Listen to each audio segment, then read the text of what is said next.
Versículo 7, y vamos a hablar sobre el origen de la alabanza, el origen de la alabanza. Job, capítulo 38, el versículo 7, por favor. El origen de la alabanza.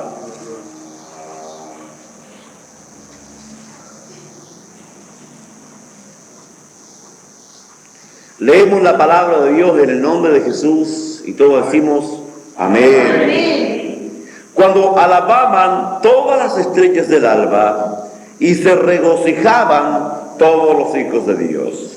Cuando alababan todas las estrellas del alba y se regocijaban todos los hijos de Dios. Ya hemos orado por la palabra, así que usted puede tomar su asiento.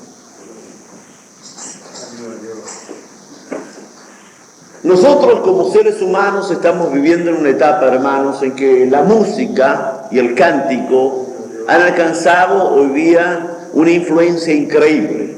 Cada nación tiene su propia canción. La música, usted va por la carretera o en cualquier lugar, prende su radio y hay música. La radio misma ha traído la música a todos los rincones del planeta. Aún más, usted va a un supermercado y hay música ambiental, está en una empresa y hay música ambiental, la música nos rodea. ¿Pero de dónde viene? Pues claramente este párrafo nos enseña que Dios estaba creando, y no estoy hablando del Génesis capítulo 1, versículo 3, sino del Génesis capítulo 1, versículo 1. Cuando Dios estaba creando los cielos y la tierra, cuando Él estaba ordenando todas las cosas, cada una en su lugar, dice que las estrellas del alba, y está hablando de los ángeles, capítulo 1, versículo 20 de Apocalipsis, usted va a encontrar ahí que la palabra para ángel también se traduce como estrella. Amén. Ahora bien, estos ángeles alababan a Dios viendo la hermosura de la creación, viendo la perfección de lo que Dios estaba haciendo, se regocijaban en Dios. Pero ocurre que otra versión de la Biblia dice que aplaudían a lo que Dios estaba haciendo.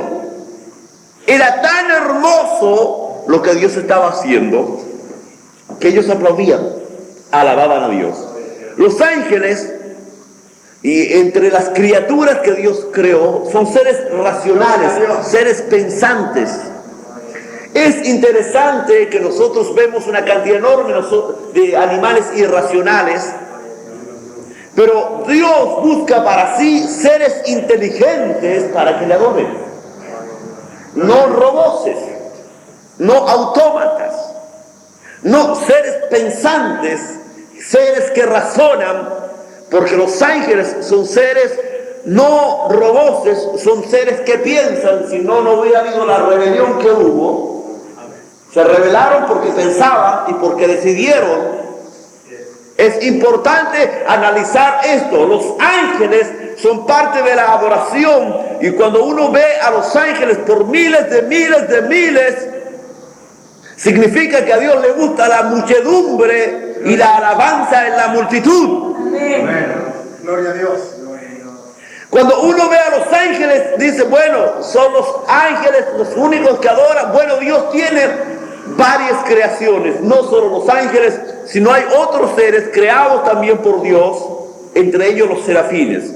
La palabra será significa ardientes, y in se traduce en el texto como plural. Comúnmente uno encuentra la palabra in en Elohim, dioses. Indica la pluralidad, indica varios, pero también indica secreto. Así que podríamos traducir correctamente la palabra como el ardiente secreto de la multitud de adoradores.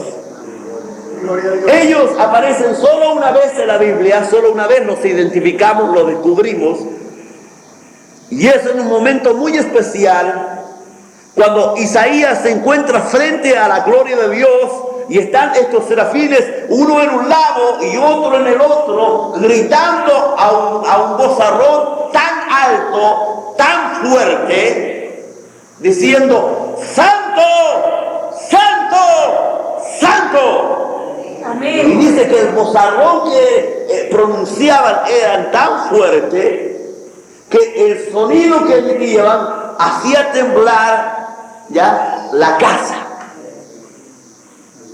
Ahora es interesante que estos serafines tuvieran 6 alas, porque el número 6 tiene que ver con el hombre, no con los seres celestiales.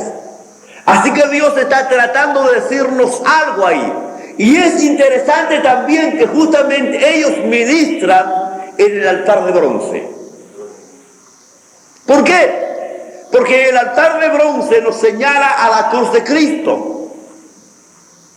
Así que ellos están adorando justamente frente a lo que simboliza el sacrificio del Cordero. Y están alabando y exaltando el nombre de Dios. Otra de las cosas que me llama la atención es que tienen estas 6 alas de una forma ordenada increíble. Para ser adoradores tienen que usar las 6 alas. No 2, no 4, sino las 6. ¿Por qué? Dice que con 2 se tapan sus ojos, sus rostros. ¿Pero por qué? Para no ver el pecado. Alguien que quiera ser adorador no puede vivir en pecado y no puede mirar el pecado y no puede gustar de observar el pecado. Quien quiera ser adorador tiene que separarse, porque el Dios que adoramos es santo, santo, santo.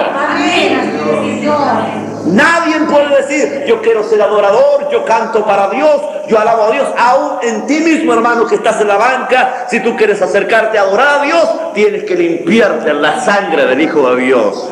Amén. Mire qué enseñanza tan hermosa nos dan estos serafines. Ningún hombre con pecado, ningún hombre con manchas, ningún hombre corrupto puede acercarse a la presencia de Dios, sino los que son santos. Y esto me lleva a recordar un salmo que gusto mucho de leer, que es el Salmo 24. Versículo 3 dice: ¿quién subirá al monte de Jehová? ¿Y quién estará en su lugar santo?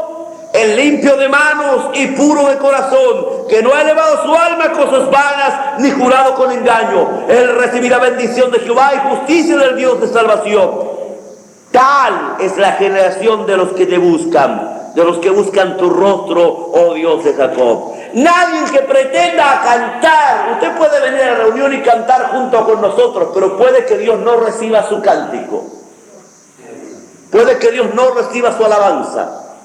Puede que Dios no reciba su adoración, porque lo primero que usted tiene que hacer es limpiar sus labios, su corazón y su mente del pecado. Porque justamente fue el trato que los serafines hicieron con Isaías. Cuando Isaías descubrió la gloria de Dios, qué increíble cómo el paralelismo de lo que ocurre ahí nos enseña de la adoración. Porque justamente lo que Dios le muestra a Isaías, que es un hombre de labios inmundos en medio de un pueblo de labios inmundos. Y justamente cuando adoramos a Dios, el mejor y más grande instrumento que ocupamos son nuestros labios.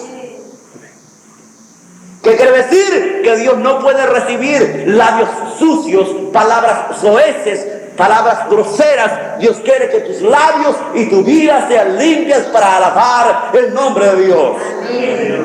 Los que quieran venir delante de la presencia de Dios tienen que usar sus primeras alas, cubrirse de la inmundicia de este mundo, cubrirse del pecado de este mundo, guardarse de lo malo de este mundo. No me venga usted que es adorador si vive en pecado. Si no se ha arrepentido, usted no es adorador. Usted no puede acercarse ante Dios. Usted no puede ofrecer sacrificio. Usted tiene que limpiarse primero y luego venir y adorar, porque el Dios que adora es santo.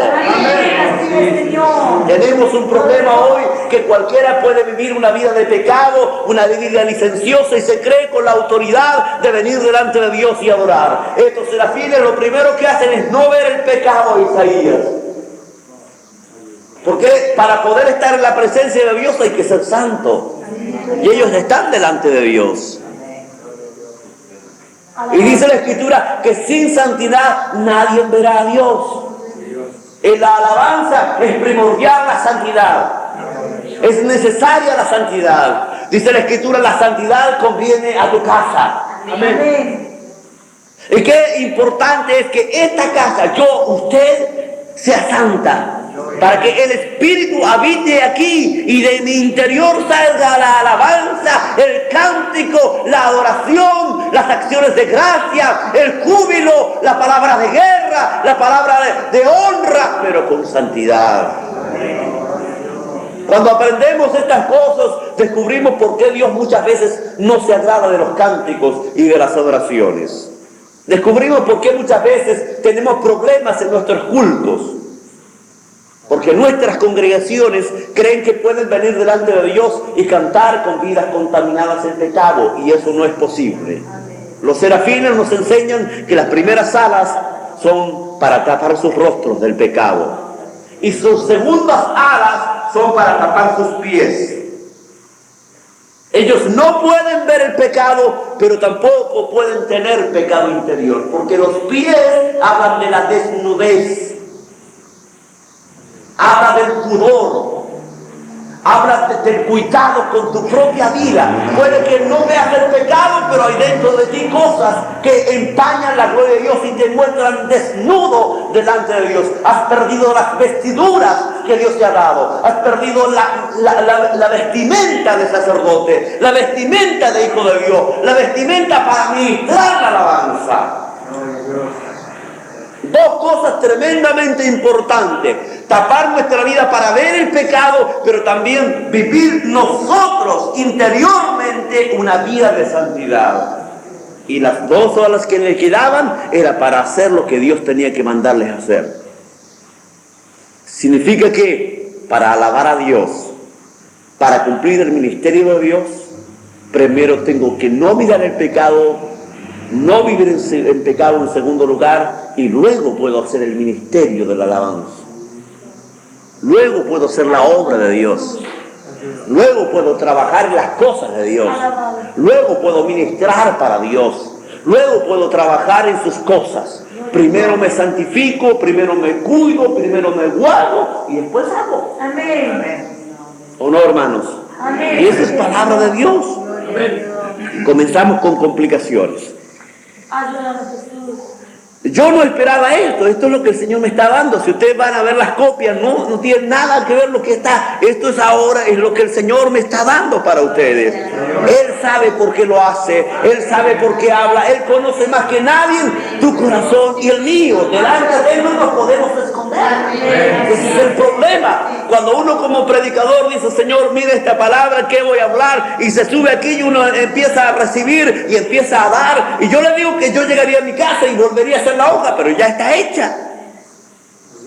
Y que quizás mañana traiga este mensaje y el Señor me dé otra cosa, porque la palabra de Dios es así, es renovadora, es nueva. Hay una enseñanza nueva cada día para nosotros. Dios quiere santidad. Sobre todo para adorarlo, sobre todo para exaltar su nombre, sobre todo para ministrar. Lo otro, la otra raza de seres que le adoran son los querubines. Tenemos a los ángeles, tenemos a los serafines, pero tenemos a los querubines. ¿Quiénes son los querubines? La palabra querub significa guardián, y la palabra ir es pluralidad, ya lo dijimos. Así que son guardianes, es una raza numerosa. Y comúnmente, ¿dónde le vemos? En el huerto del Edén, en el tabernáculo. Y lo interesante de estos seres, a diferencia de los serafines, que no conocemos sus rostros, porque tapan sus rostros, porque lo que importa es la gloria de Dios, no nuestro carácter. No nosotros. Cuando adoramos a Dios, nosotros tenemos que pasar a segundo plano. Es otra cosa que el Señor quiere enseñarnos también al tapar nuestros rostros, que no importamos nosotros, que Él tiene que ser exaltado, que Él tiene que ser glorificado, que Él tiene que ser bendecido, que ojalá nosotros pasemos el anonimato, que no sepan nuestros nombres, que no sepan nuestras características, porque lo que tienen que saber es que Cristo vive en nosotros y Él tiene que ser entronado en nuestras vidas. Bueno, estos querubines sí se ven sus rostros y tienen 4 caras: cara de león, cara de águila, cara de buey. A ver, ¿se acuerdan? Y cara de águila, buey, león y hombre. 4 caras. ¿Qué simbolizan estas 4 caras? Pues vamos a verlo posteriormente, mañana posiblemente lo veamos, pero quiero decirles que estos querubines son ministros de alabanza. Y esto es muy importante en cuanto a la ministra, porque aparecen delante del trono de Dios, ahí en Apocalipsis capítulo 4, el versículo 9 y 10 dice: y siempre que aquellos seres dan gloria y honra y acción de gracias al que está sentado en el trono, al que vive por los siglos de los siglos, los 24 ancianos se postran delante del que está sentado en el trono y adoran al que vive por los siglos de los siglos. Estos 4 seres vivientes dirigen a los 24 ancianos. Así que estos 4 seres vivientes son ministros de adoración, son directores de alabanza. Pero hay un problema. Hubo uno de estos querubines que se llamaba Lucero. Este Lucero, dice la Escritura, los primeros de tus tamboriles y flautas estuvieron preparados para ti en el día de tu creación. Ezequiel capítulo 28, versículo 13. Significa que era un ministro de alabanza. Era un querubín, era quien guiaba la alabanza en los cielos. Él estaba a cargo de la adoración. Ahora bien, ¿pero qué pasó? Él se rebeló. Quiso sentarse en el trono de Dios y Dios le quitó su lugar. Y aún más la Biblia dice, y el sonido de sus arpas cayó con él. Ahora bien, es interesante cuando uno ve a Lucero caer, el ministro de alabanza, el primer gran músico de arriba, que fue creado justamente para dirigir la alabanza, para dirigir el cántico. No sé qué pasa, pero parece que el primer rebelde siempre es un músico. Sin comentarios. Parece que el problema más grave que Dios tiene es con los músicos, porque el primero y grande de los rebeldes no fue ninguna otra criatura, sino que dirigía la alabanza a Dios. Qué tremendo problema, ¿eh? Ahora bien, los primeros artífices acá en la tierra de música fueron de la descendencia de Caín. No fueron de la descendencia ni de Set ni Abel. Abel no tuvo hijos, pero Set, que tuvo hijos, no tuvo nada que ver con la música.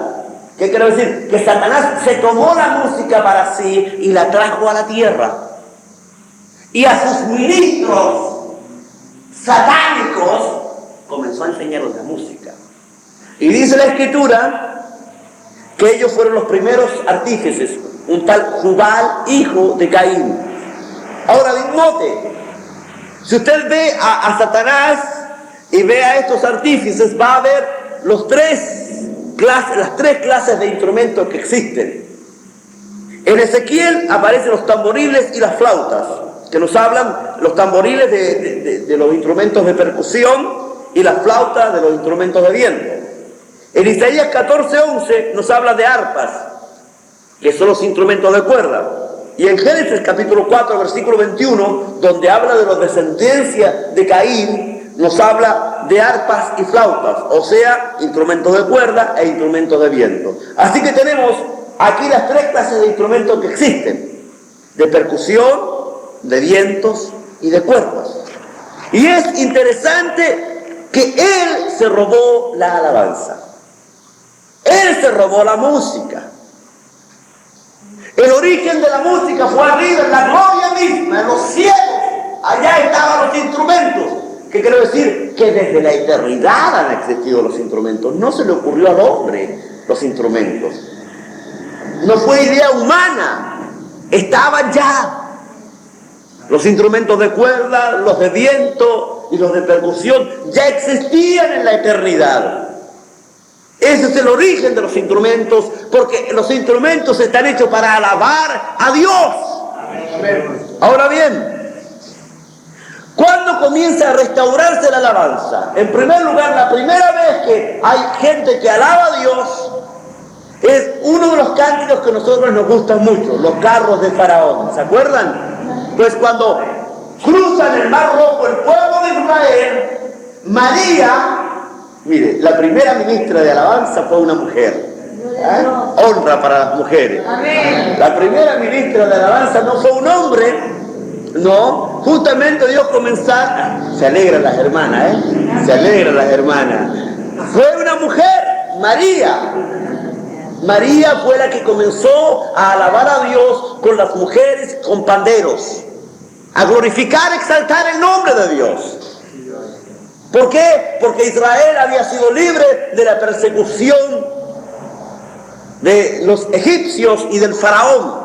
Nosotros nos recordamos mucho, pero no descubrimos que ahí comenzó recién la adoración, en la libertad, en la redención, en el camino a la vida prometida, a la tierra prometida.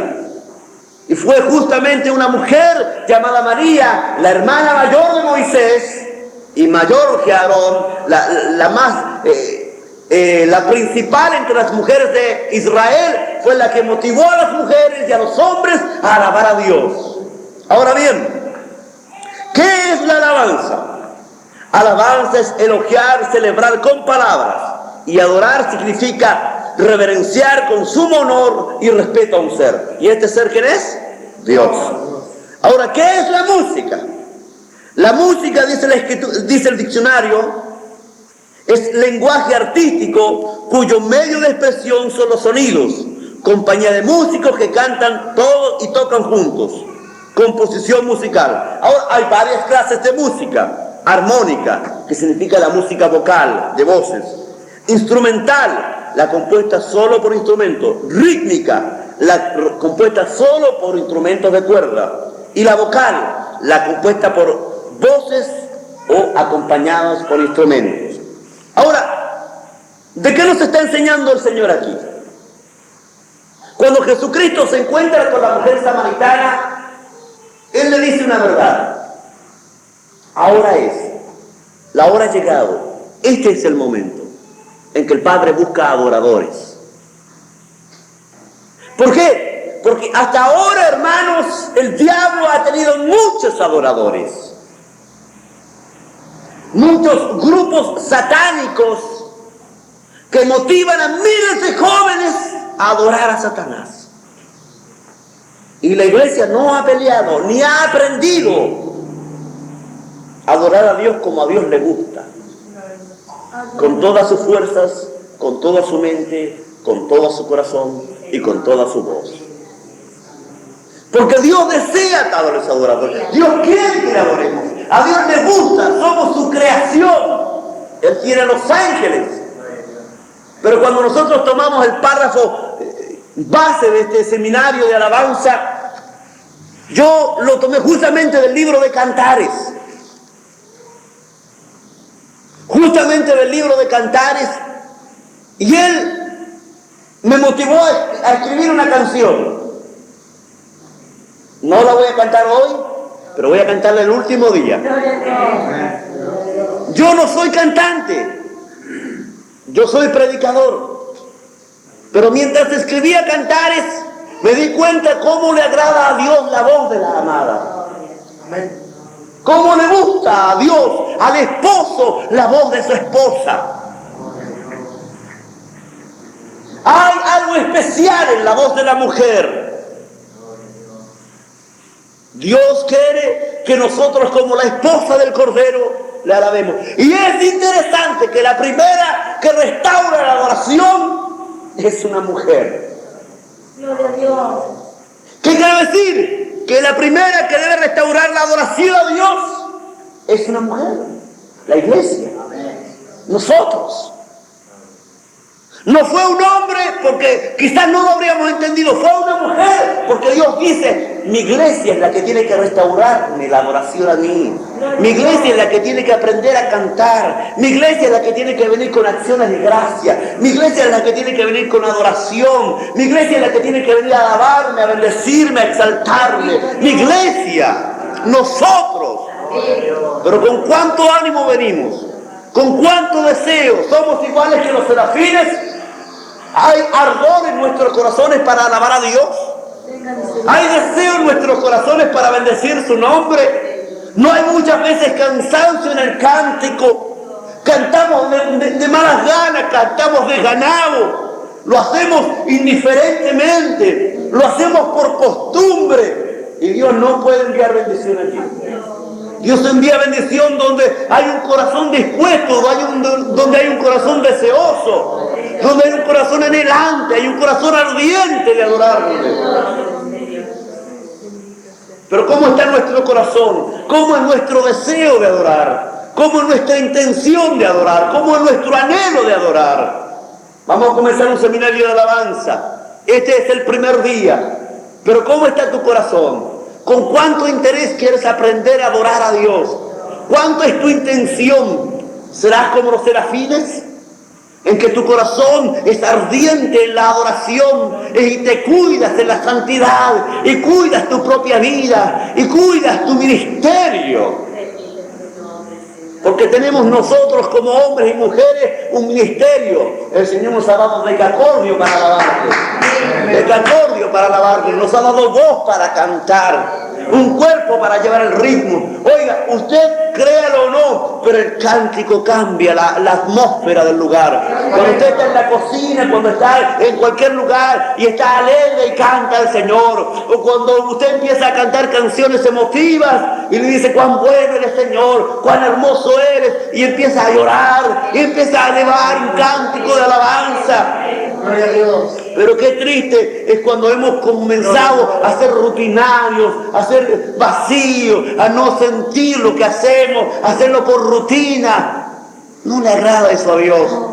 Porque cuando yo puedo ver por la televisión algún recital de rock satánico, veo a esos jóvenes emocionados adorando al que ha de destruir sus vidas. Y yo que he recibido, y usted que ha recibido la vida eterna, usted que recibió la salvación, usted que es redimido de Jehová, usted que es salvo, usted que ha sido lavado en la sangre del Hijo de Dios, usted que ha sido limpio, ni siquiera hay un poquito de gratitud para su Señor. Gloria a Dios. Hay una mala alabanza, hay un mal cántico, hay un cántico desganado, hay un cántico triste, hay un cántico monótono que no tiene son ni ton, cantamos sin sentirlo, repetimos las palabras, las sabemos de memoria y así salen de nuestra boca y ni siquiera hay emoción en nuestro corazón al cantarle cánticos al Señor. Gloria a Dios. La pregunta es cómo se sentirá Dios viendo Él cuánto ha dado Él por nosotros y cuán poco le damos nosotros a Él, Gloria a Dios. cuán poco le entregamos, cuán poco de nuestras vidas. Yo tengo cero en este momento, cero del Señor, porque veo que la iglesia no ha aprendido ni siquiera a cantarle a su Señor, ni siquiera a adorarle a su Dios. Gloria a Dios. Y Él es tan grande y misericordioso, tan lleno de amor, tan lleno de bondad. Son tantas las cosas que Él ha hecho con nosotros. Y ni siquiera en el cántico, en lo que Él nos está pidiendo. Oh iglesia, si Él nos ha redimido y ha echado atrás los carros de Faraón, nos ha libertado del mundo, Gloria a Dios. ha destruido los ejércitos de Satanás que nos rodeaban. No debe haber un cántico de alegría, no debe haber un cántico de regocijo, no debe haber un cántico de amor, no debe haber un cántico de alegría, de júbilo, de ser libre, de ser hijo de Dios.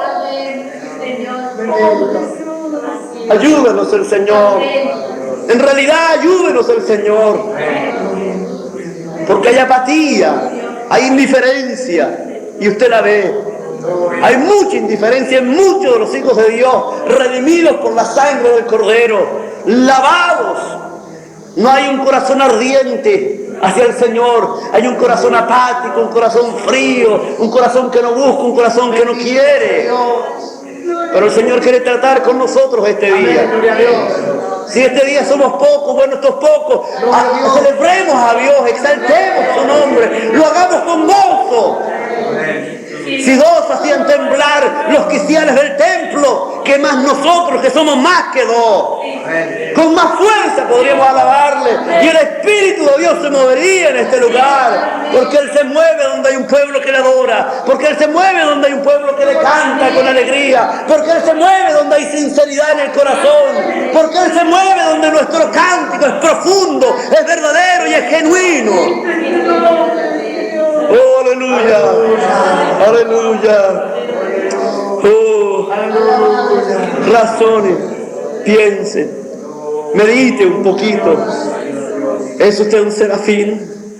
Gloria a Dios. Oh, Gloria a Dios. oh, aleluya. Oh, Padre, pongámonos de pies. Oh, aleluya. Gloria a Dios. Queremos adorarte, Señor. Porque ha sido bueno, ha sido bueno, ha sido bueno. Queremos entregarte nuestro cántico, Dios. Queremos entregarte nuestra alabanza. Saca, Señor, aquel frío corazón de nuestras vidas y haznos ser agradecidos, Dios. Somos tu iglesia. Somos aquella María, Dios. Y necesitamos restaurar la adoración. Necesitamos restaurar el cántico. Necesitamos restaurar, Señor, lo que es la iglesia. Oh, aleluya. Motívanos esta noche, Señor. Motívanos con tu espíritu. Tu espíritu es el que puede mover nuestro corazón.